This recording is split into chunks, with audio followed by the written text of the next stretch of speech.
ঠিক আছে তুই ঘুরে ঘুরুক তো লোক সিরাজ মন্ডল ঘুরুক কাছে রবিবার কথা কি আছে ইসমতার আপা দিদি ইসমতার আপা আরে বাবা কালকে কোথায় দিন আমরা সেই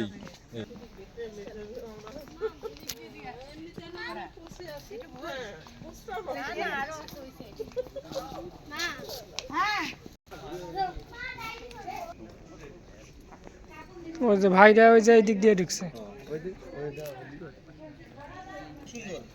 পানি এত স্থির হয়ে আছে পানি এখন নাই পানি শেওলা পড়ে দেখেন কত সুন্দর আমি ভাবছিলাম এটা গ্লাস বুঝছেন ডাক্তার ভাই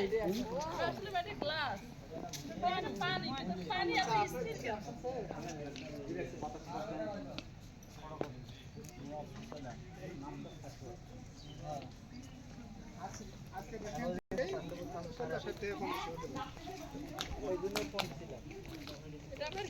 তাই নাকি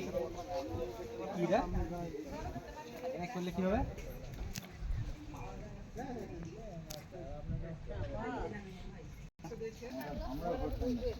হ্যাঁ এক ঘন্টা কেন কোনো কিছু নাই